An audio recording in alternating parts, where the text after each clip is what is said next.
So I was working on my Bloom's unit writing, and an idea came to me, or something came to me as far as how I could structure something to make the daily 6 that I started to work on last year, which is with just explain what first the daily 5. The daily 5 is phonological awareness, phonics, fluency, vocabulary, and comprehension.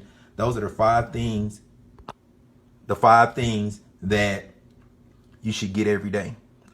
Students should get every day. So I started embedding that in everything that I was doing, whether it was, I was self-contained, so I found a way to embed those skills in everything that I was doing. But I decided to add writing as well. So I would embed those in different skills and then have that a total at the end of the week.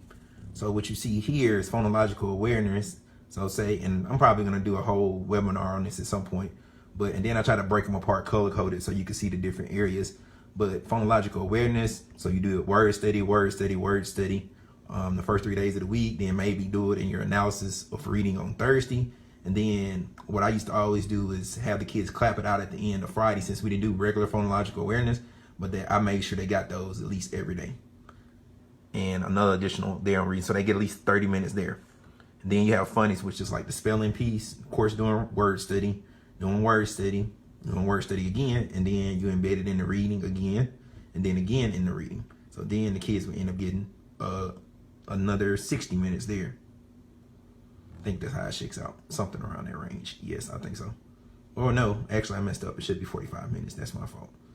All right, so fluency, that's one that people kind of skip over, but fluency, I got 5 here, 5 in reading, and that could be like the kids, reading the story, whatever story you project to read, the kids reading that aloud with you, or it could be you reading. That's a form of fluency, them hearing fluent reading. And then social studies, if you go over that day, have kids read out whatever thing you're working on, repeated reading. That's a day maybe you have to find a space for it, but have a repeated reading. And then read like me, a strategy I learned over the summer, a nice little routine. And then word study. During that time, you can have them read the word study passage many times. So that's 30 minutes of that. Then you have vocabulary. Of course, that's heavy, 90 minutes. Kids, fluency and everything increases. They have vocabulary. So you see all those things go together, and then they build toward the big 2, which is comprehension and writing. And comprehension is overall 210 minutes. Of course, heavier on a Thursday, but throughout the week they get that. And then writing, you see it's lighter at the beginning of the week, and it's embedded in other things. But as you get to the end of the week, it's very heavy. And I think I didn't add some others for Friday and synthesis, but it amounts to 120 minutes.